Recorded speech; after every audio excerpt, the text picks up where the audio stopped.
Greetings, everyone. Welcome from high atop historic Ohio Stadium, home of the world-famous Ohio State Buckeyes, who are apparently world-famous for now losing 4 times. Not 1, not 2, not 3, 4 times to the Michigan Wolverines. And Ryan Van Bergen, my co-host here with myself, Anthony Broome. A lot happened in this game today. And I laid it out, I think, when we did our show last week. I laid it out on a couple of our podcasts this week. This was not going to be the best win or the most satisfying win if it happened, but it had a chance to be the funniest. And I'll be damned if Michigan fans are not cackling once again after a win over the Ohio State Buckeyes. It was ugly. It was, Michigan won this game with 234 yards of total offense. Only 62 of which were through the air. Your quarterback throws 2 picks, one of them on the goal line. Kalel Mullings did heroic Kalel Mullings things a couple weeks ago. We're all baffled why he's not getting the ball in a big game, in a big moment. 32 carries, 116 yards, and a touchdown, and sealed this game. On the last drive, Dominic Zavada, who was absolutely robbed from being a Lou Groza Award finalist, kicks the game-winning field goal, and defense just tremendous, outstanding. There are no amount of superlatives, adjectives you can use to describe what a performance that was from Wink Martindale and the Michigan defense. The elephant in the room is some of the stuff that happened after the game. I'm not crazy about things escalating like that on either side of the rivalry, win or lose. But I know this. If you're going to get the flag planted on you at midfield, you better be ready to do something about that before the clock hits 0. And that's all I'm going to say about that. You got players getting pepper sprayed out here. Just some ugly stuff after the game. Nothing uglier than Ryan Day hanging his head. Now 1-4 against Michigan. And it looks like they will not go to Indianapolis next week. They cannot make their reservations at St. Elmo's. And Michigan's not going either. Make no mistake about it. Go to the Music City Bowl or the Pinstripe Bowl or wherever the hell. But man, oh man, somehow out of left field, as out of the clouds as a 50 burger was last week, Ryan, to win this game the way that they did, I could have never had a chance. Felt like they had a chance to win, but to go down like that, it's crazy, man. Your thoughts here a few minutes after it went final. Definitely want to focus on the 60 minutes of football that we did see played, and the most exciting 60 minutes, more specifically, the most exciting 30 minutes, the second half, in which only 3 points have ever been scored. I don't know if I've ever been more on the edge of my seat watching a second half unfold where only 3 points were going to be exchanged in that second half of football. And so much credit and praise is deserved from the guys that wore the all whites today. And they definitely knew coming into this game. They'd heard how big of underdog they were. They've heard the buzzsaw that is Ohio State. They've heard Gus Johnson repeatedly, the famous Ohio State Buckeyes. And there's got to be a little chip, and I think you saw it come out today, on the field, that this is still the Michigan Wolverines that have dominated the Ohio State Buckeyes, and not just beat them in football games by having a higher score at the end of the game, but physically dominating them, winning the line of scrimmage, better tackling, more physical in their tackling, maintaining possession of the football, grinding it out on the run game. And I have to just tip my cap to Sherrone Moore, to Wink Martindale, and even a slight tip. I'm sure we'll get into things that we can improve, but a slight tip to Kurt Campbell, because in order for Michigan to pull this off, one thing had to happen. Ohio State had to play some of their not best football, which thank God they were able to, for 4 quarters, not put their best foot forward. And then Michigan had to play the most complimentary football it could up to its capacity that it can. And I think we did those things. And would love to get into more of the details of the offensive and defensive sides of the football. But overall, just the team effort, even Coach Sherrone Moore on the sideline getting animated, drawing the bow and shooting the arrow there at the end. I'm here for that. I've been here all season for that and waiting for the Sherrone Moore to come out. And it's just so exciting to finish what has been an abysmal and sad year. To finish it this way is so exciting. To have the big commitment news last week and then to finish in Columbus with a win against a ranked Ohio State team to me, the future looks bright. And we were all 4 weeks ago sitting here shaking our heads saying, we have no idea where this is going. But this is exciting, and I'm thrilled for these guys to get this win. Yeah, I think the biggest thing was that, even sitting at 5-5, coming off that second bye week, you lose a game that you did at Indiana. I think it was fair to question the buy-in or not, or how this was going to go down the stretch. They hadn't played well enough to assume they were even going to win, beat Northwestern last week. And I think just a tremendous job from Sherrone Moore and getting these guys to buy in. Lest we forget, no Will Johnson, no Colston Loveland in this game, no Donovan Edwards, who made himself a legend here 2 years ago in this game, to kind of rally the troops. It's a remarkable win. It's one of the most out of left field ones I can remember. You go in as a 3-score underdog. It's they got the ship sailing in the right direction. Said it last week. It felt like a lightning bolt had hit them with some of the stuff that happened during the bye week. You land Bryce Underwood, you drop a 50-burger on Northwestern, and you just had to give yourself a chance. And we'll talk offense, defense like we always do. We'll hand out some game balls. We will take questions at the end. But more than anything else, I mean, if that's the way guys like Mason Graham, Kenneth Grant, Donovan Edwards, Kalel Mullings, they go out. I mean, they're Michigan legends, especially that defensive line, which we'll talk about here in a bit. I have a couple super chats we'll read here before we do our first ad read. This one's from Shane Johnson. He says, almost speechless, but a few things. Wink and his D, wowzer.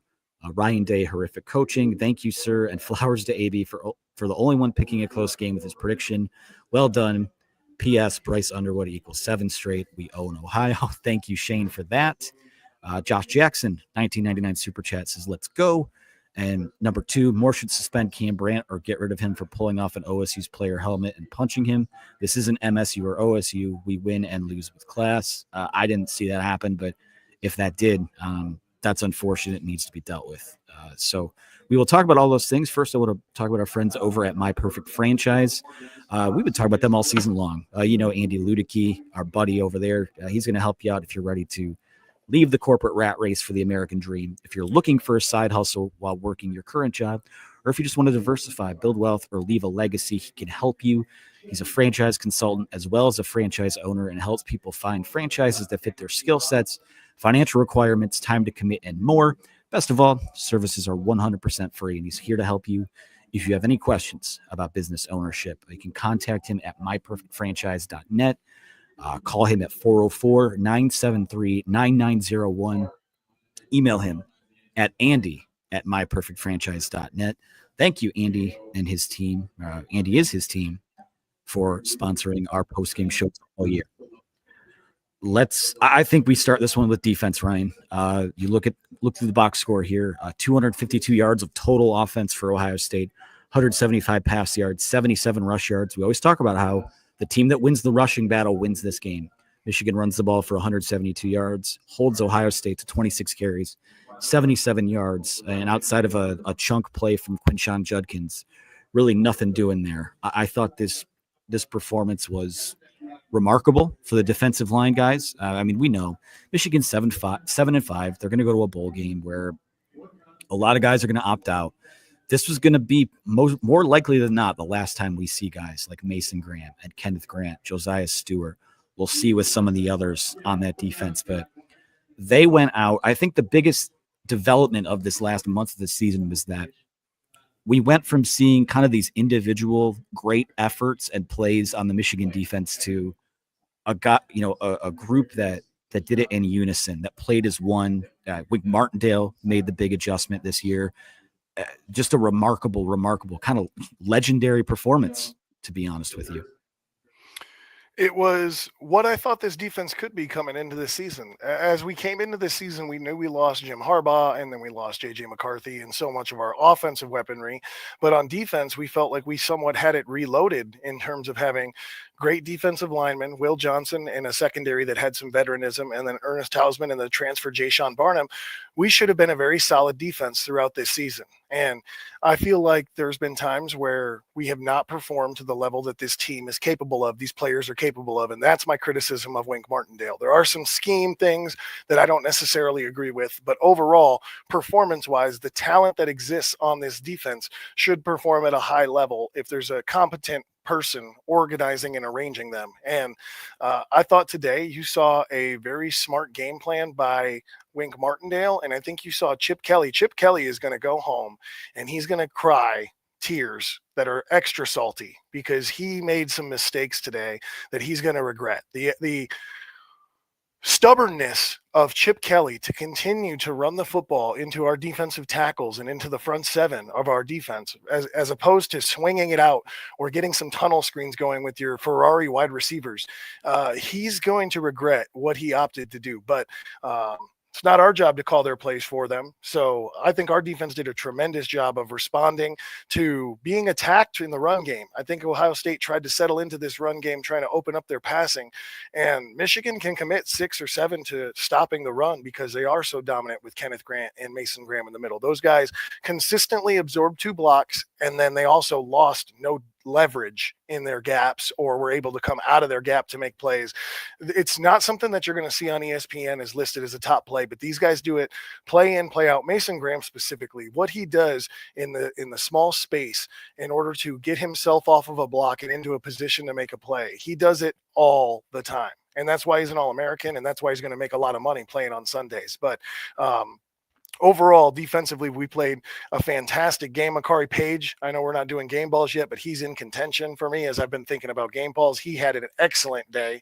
And then, Zeke Berry, if I had to identify somebody that was getting targeted, he got targeted a lot, but I think he did his very best when he was asked to do a whole lot in cover single Jeremiah Smith and some of the other guys from Ohio State. So like you said, some simpatico, some harmony, and just great execution, great grit, great toughness from this Michigan defense through all 4 quarters of football.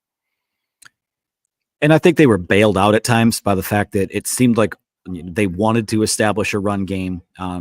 Really,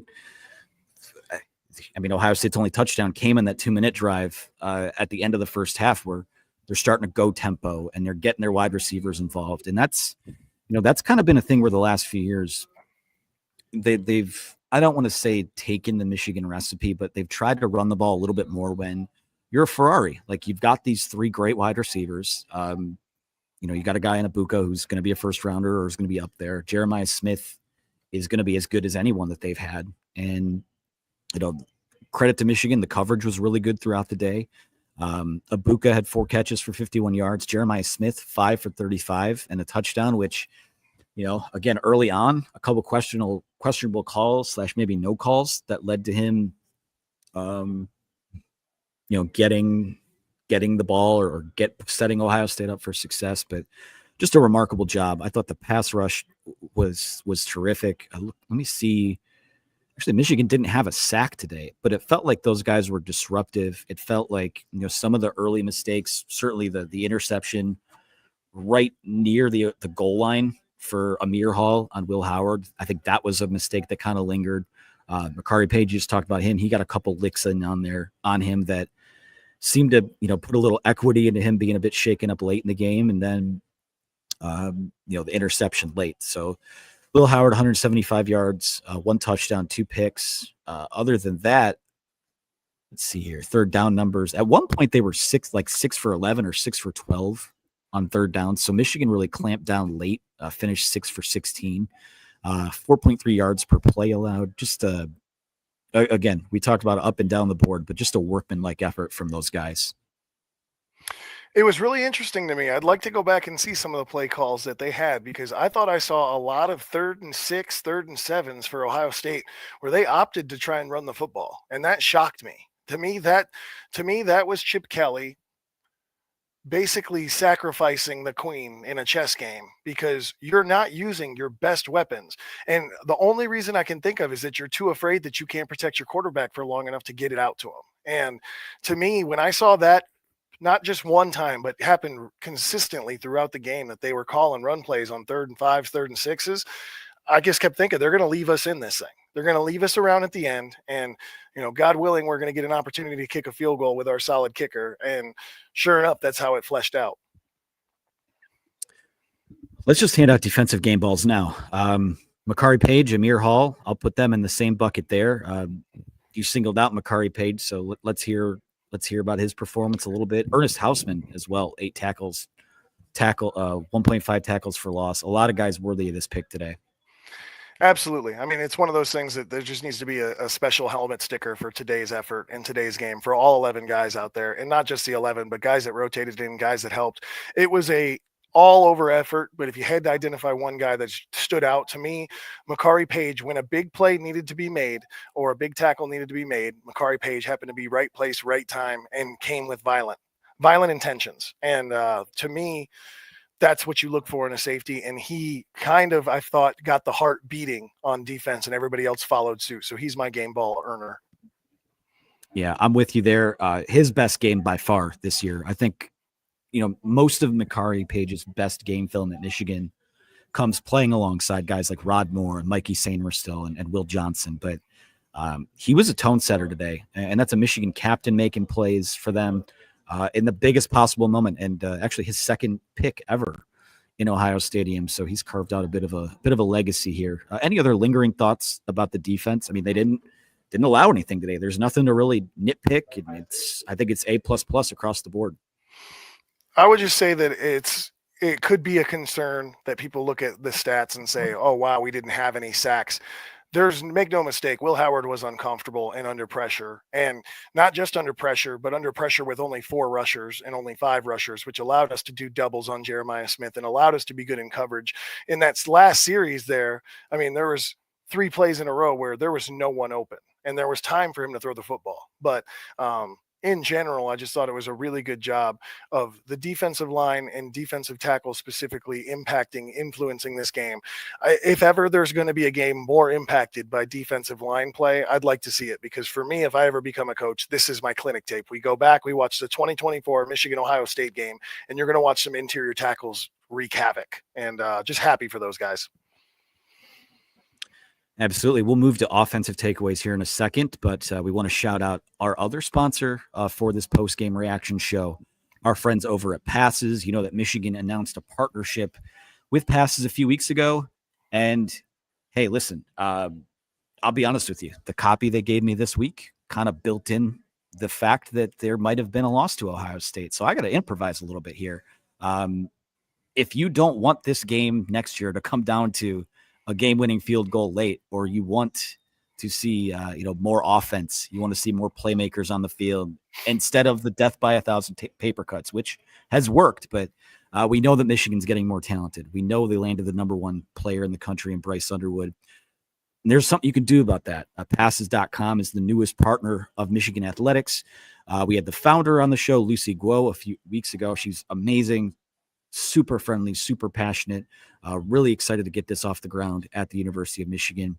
Passes is a content platform that takes you inside the athletic program. Best of all of the membership tiers let you get exclusive content and experiences, with a portion of your proceeds going directly to support the future of Michigan football, basketball, and more. If you want to listen, this was a great win. Michigan expects to be in the college football playoff. Michigan expects to be competing for national titles. And if you're looking to recapture those days with guys like J.J. McCarthy, Blake Corum, Zach Zinder, it starts with the fans and it starts with Passes. So head on over to passes.com/Michigan, sign up, and make sure that this train keeps rolling, because they'll go for 5 in a row next year in Ann Arbor. All right, now we will move on to offensive takeaways, and I led with it earlier. The team that typically wins the rushing battle wins this football game, and Michigan led it throughout, wire to wire. Kalel Belling's obviously the hero of the day once again. No Donovan Edwards, other than 4 carries early in this game. Michigan had no passing offense to speak of. It was 9. Davis Warren was 9 for 16, 62 yards, 2 picks. He probably could have 1 or 2 more. Missed an easy touchdown, missed a couple conversions that Power 4 quarterbacks need to make. Well, they had enough in the form of Kalel Mullings today, who a couple weeks ago, like we said, we were lamenting the fact that he wasn't seeing the field enough, and it happened by necessity today. 32 carries, 116 yards, their only offensive touchdown, and a 27-yard run on 3rd and 6. What an incredible play that was. One of the best runs I've ever seen in this rivalry to help not only set you up for a win, but ultimately you win the game because of it. Kalel Mullings is a testament to what I think just any Michigan player aspires to be. But a guy that is obviously team-oriented, goes from linebacker to running back, and goes to running back not to secure a starting spot, but to complement Blake Corum and Donovan Edwards, two of the most dominant backs in college football at the time, and bides his time, waits his turn. Every opportunity he gets, he's physical. He gets every inch that he's capable of getting, and runs into pack boxes and just does what he's asked to do.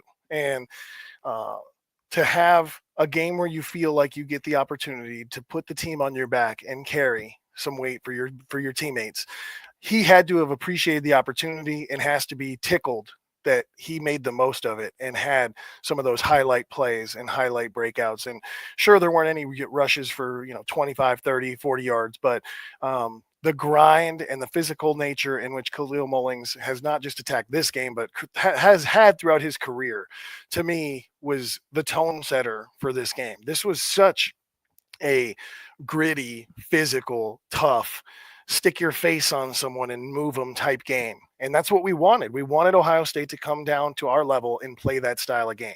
And it's no surprise to me that if we did get them to come down and play in the trenches and try and win a battle of who's more physical, that Kalel Mullings came out wearing a crown, because that kid has consistently been a physical bruiser that consistently gets the job done, and super excited for him, just like I am for the guys on defense, to have had the performance that he did.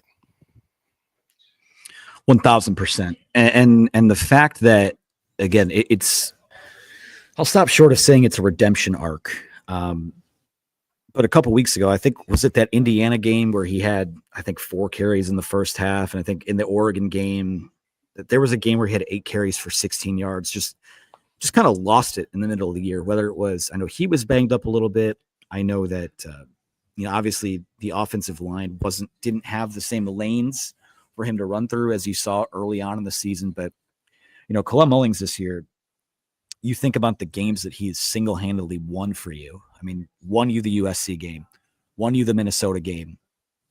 I mean, I can't say single-handedly today because the defense was outstanding, but this guy is, he had the jump pass here a couple years ago. He's been a selfless guy and done everything that this staff has asked of him to do. And, people were worried about his ball security, which was always ridiculous because of the Fiesta Bowl.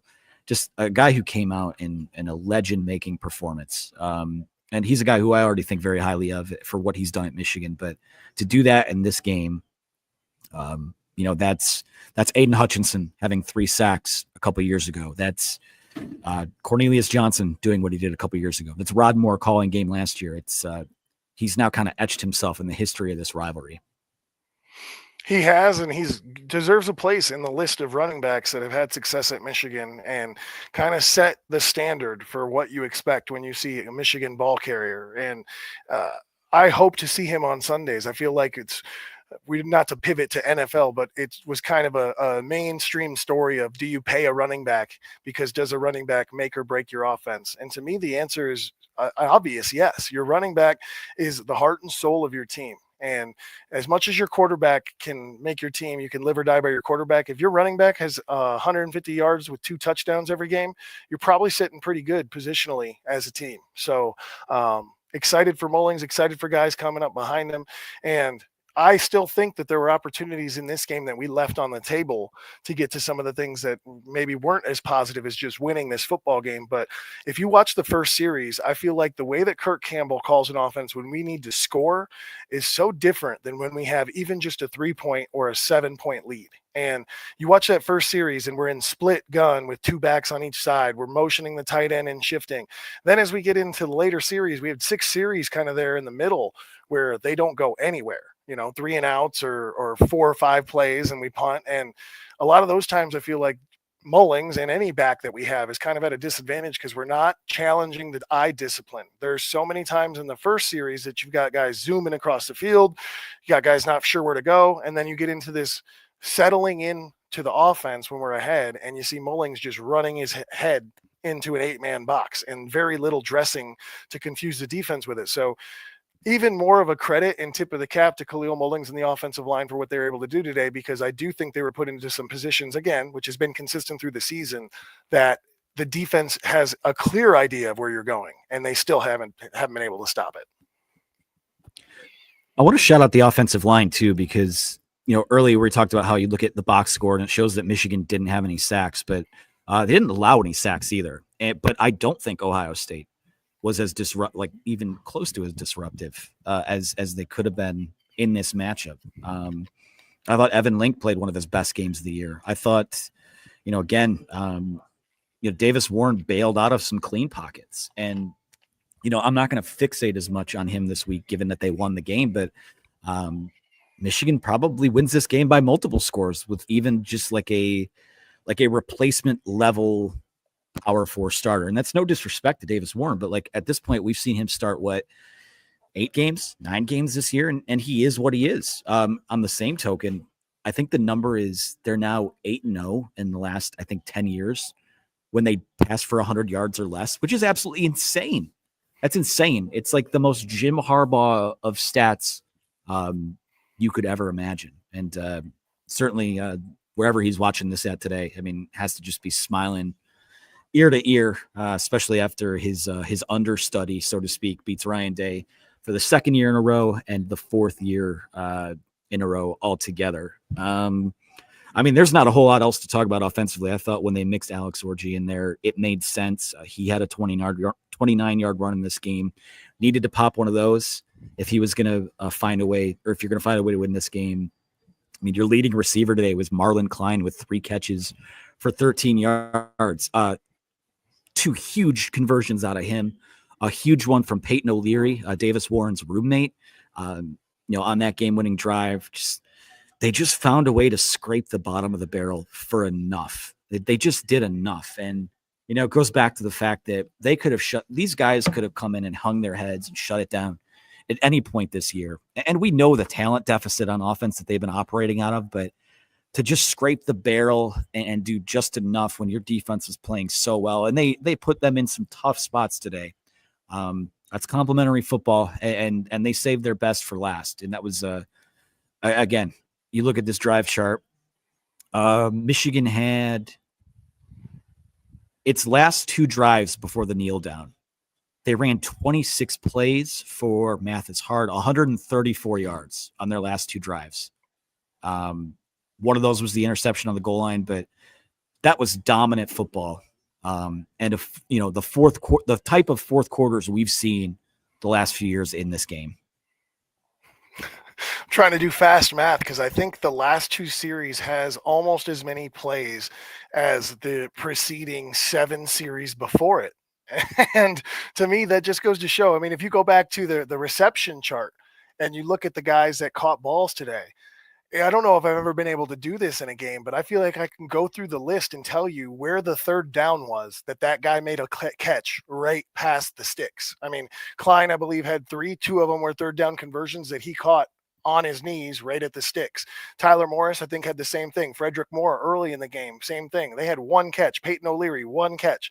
But I know exactly where that catch was and how critical it was to the success of this game. And I know that makes makes me seem like I've just got this lens of bias that I think our offense is amazing. That's not what I'm saying, but they did enough. Like you said, they did enough to get this job done, and there was no more than what was needed to get the job done, but they got the job done. And super proud. Even just Peyton O'Leary, that little, existing in a vacuum of just that one play, comes back to the football, just barely gets it by the fingers and keeps it off the ground, rolls, stays in bounds for a first down, and we continue that drive.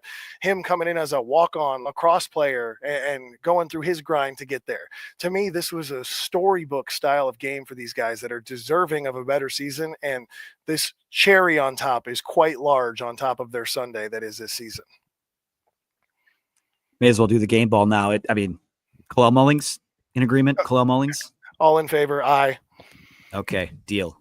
I think we can go to. We've got a lot of super chats here. Apologies, we're not getting to them sooner. Just trying to keep half things a pretty game tight ball, here. half a game ball to Dominic Zapata. I'm sorry, I pronounce his last name all the time, but that dude. I mean, how unreal is it to have him, considering what Ohio State did not have in their field goal kicker? Yeah, well, we'll take that question first from JP Montalvan for $4.99. He says, "How is it possible that Dominic Zavada wasn't nominated for the Lou Groza Award?" I don't know, but he's the People's Lou Groza Award winner, so that's all. These you need awards to know. are all politics. That's all you need to know. These awards are all politics, and all that matters is Sherrone Moore didn't have the right person's number to make sure that Zavada got in there. But we all know how good of an impact and a positive impact, and his paychecks will resemble good compensation for that trophy miss. Absolutely. Need to fire up the money Canada to make sure he's back next year. So when you're playing more of these consequential games, he's your guy. And also someone I shouldn't say this. I'll just put it this way.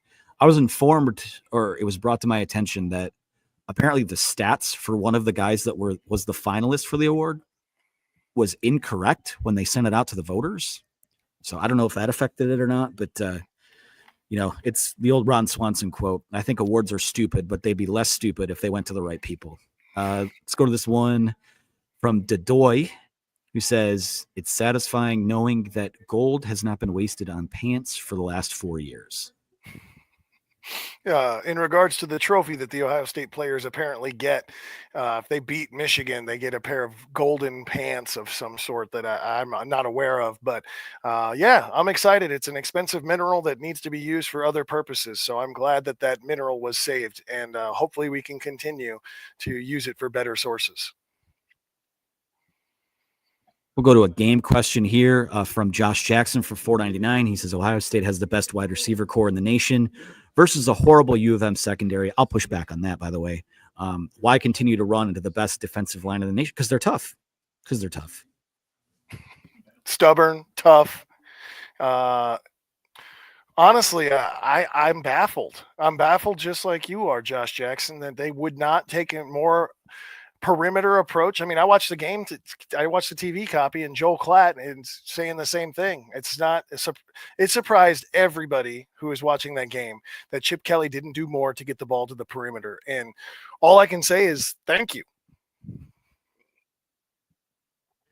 Thank you indeed. Also, I'm being told our Clayton safety got pepper sprayed, so I want to extend my thoughts, prayers, and well wishes to Clayton. I was going to have him take the first shift on the drive home. That will not be happening anymore. So I'll make sure I handle the drive on the way out of Columbus here. Last call for questions, by the way. We have a couple super chats that we'll keep getting to. Take this one from AM89. He says, for $10, last year's game was relief and vindication. This is just awesome. This is the cherry on top. I don't want to say that you come down here and this was a death march and you didn't expect to win, but you're 3-score underdogs. Like, if they didn't win today, Michigan fans would have said, okay, well, we'll take our NIL, we'll take our Bryce Underwood hype, we'll take the national title, we'll do our Christmas shopping and load up on all that stuff, and we'll be on with our day. This is, like I said, it's not the best of the 4 wins. It's the funniest. I don't know if that can be debated. I mean, maybe the best because of how unexpected it was, but I think it's all relative to me. I think the issue is that this is the most shameful loss that an Ohio State fan or player has probably absorbed since I've been on earth. I don't know. I'm not on that side of the fence, but you think about what you've been able to go to of, okay, they ducked us in 2020, and then 2021, 2022, they've got whatever they want to say, cheaters, allegations, blah, blah, blah. The refs are in their favor. It's a home game. It's the weather. It's this, it's that. This game, triple point underdogs. Better talent on both sides of the football. We don't have a quarterback, much less even an offense. And we're coming to your place, and you get one penalty, I think is what they got the entire game. And to me, even their one touchdown, I'll be the guy that says it. That was an obvious pass interference on the offense. It was a push off. He got off of Zeke Berry. It was after 5 yards. They should have been called for offensive pass interference. Would they have scored? Possibly. But that was a no call that should have been called. The refs were not against you. There was nothing special that Michigan had that you didn't know about that surprised you. You came out and you didn't have enough. You didn't have enough to get the job done, and you tried to throw haymakers and stand in a ring with us instead of dance around, and that's your fault.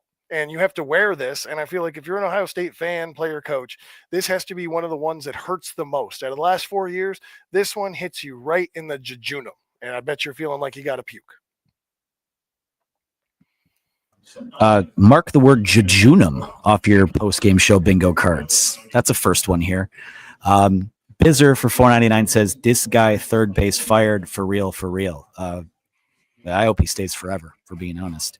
From $10 from Mr. Dave, did you see any noticeable improvement in play calling in the last 2 games? Did Campbell give himself a chance to return next year? Thanks for the great post games all year. I don't know. Just taking the last 2 weeks is in a vacuum. It's 2 victories. You don't apologize for them, and they did just enough. So I don't know whose job is safe or whatnot, but you got to at least get back to Ann Arbor, celebrate this one a little bit, and start evaluating, because signing day is Wednesday. There are a lot of changes that do need to be made still, but it's tough to say, Dave. Yeah, I would say we reserve that until the end of the season, and not only that, but to the end of signing day. The way that recruiting's going, if I'm Sherrone Moore, the way the last 2 weeks has gone, I do nothing until February, or I know there's early signees, but I do nothing until it's necessary to do something. And when I go to do something, the first place I'm looking is offensive coordinator and quarterbacks. But for the time being, you just ride up high and watch Ryan Day's press conference on repeat. Absolutely. I'll be firing that one up in the car on the way back. This is one of the few post-game shows we've ever done. Well, it happens once a year now when they beat Ohio State.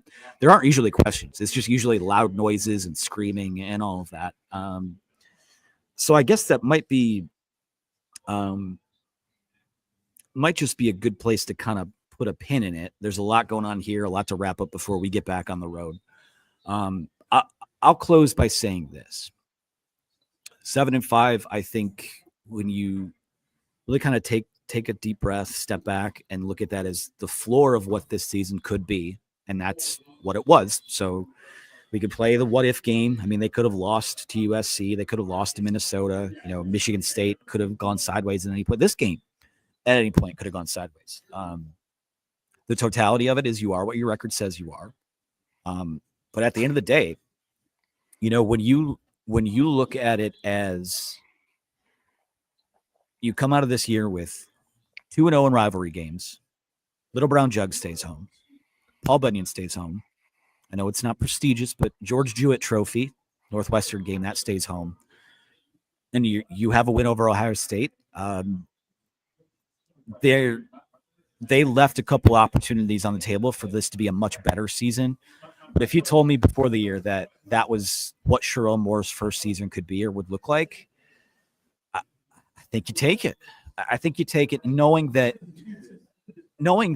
there's all this momentum behind building the roster differently and what the future might look like. But from wire to wire this year, I saw a team that fought for 4 quarters, even in games where it got somewhat run off the field. And there's a lot that needs to get better. I think there are steps that Sherrone Moore can take into being a better head coach in terms of leading a program. But man, oh man, that's a hell of a first year for a guy stepping into the shoes that he did, losing the amount of players that they did. I mean, the only thing it goes without saying, like, if you have told me that they were going to go 7-5, I was like, okay, well, did they beat Michigan State or Ohio State? And they did both. So hats off to them. There's a lot that can improve. There's a lot that needs to get better, but there's no better feeling than making the people in this building, in this city, squirm the way that they did. And that they're going to have to sit with that for another 365 days. To me, the finishing this game, Northwestern, and the way that they were able to come out and finish a season where it very easily could have been, oh, Will Johnson's banged up. Oh, we're back to Davis Warren as a quarterback for the second time. This could have been an easy season to shut down slightly or let your foot off the gas, start protecting yourself for what your future may be as you're an individual. But it speaks volumes to Sherrone Moore's leadership capacity to keep this team together, to keep this team grinding, to keep them focused on the next opponent and improving, even though at the end of the road, there's not going to be Indianapolis, which these guys are all accustomed to. There's not going to be playoff potential, which these guys have grown accustomed to. And I don't think it can be overstated how challenging that must be. And for Sherrone to not only rise to that challenge, but then rally these guys to go into Columbus and believe in themselves enough to beat a team that everyone said you have no chance to beat. And to me, that speaks volumes to who he is as a leader and what he's capable of as a leader. And do I think that we should have dropped a game to Washington? No. Do I think we should have lost to Illinois? No. Do I think we should have been more competitive and beat Indiana? Yes. But I did not think that this year, we all agreed that there'd be a fall off for this season. I did not think that this season we would be able to compete with the top 5 or the top 10 in the country. And that's okay. That's where we are as a program. We'll build from wherever we are. But to sit back now at the end of the season and have it be concluded and realize that you are still, even though you've regressed, good enough to beat one of the best Ohio State teams they've ever put together, I'm going to sleep great tonight. I'm going to sleep great tonight with that being the last thing that I think about before I go off into REM cycle. Absolutely. Beautifully said. I don't think there's anything I have to add. So we'll start cleaning things up here. By the end of the day, our flash sale, which gets you in at our website for $1 for the next 7 days, and it could be a very busy 7 days with coaching search stuff or coaching adjustment stuff, signing day coming up. We'll know 8 days from now what a bowl situation looks like. We're going to have all that covered. So $1 for 7 days gets you in over at thewolverine.com, and then it'll be $4.99 a month the rest of the way as a first-time annual subscriber. So take advantage of that. You have until the clock strikes midnight here, the day after this, or the day of this win over Ohio State, this 13-10 win over the number 2 Ohio State Buckeyes. Be sure to like this channel, subscribe to our or like this video, subscribe to our YouTube channel. I'm so frazzled and I'm just ready to kind of skip through the hallways and do whatever the hell. Thank you guys for another, I know at times frustrating set of post-game shows, but days like today is why we do this, and it's a hell of a lot of fun to do. So thank you sincerely to Ryan Van Bergen, to our producer Megan behind the scenes, and we'll be back. We'll talk whatever this bowl game looks like.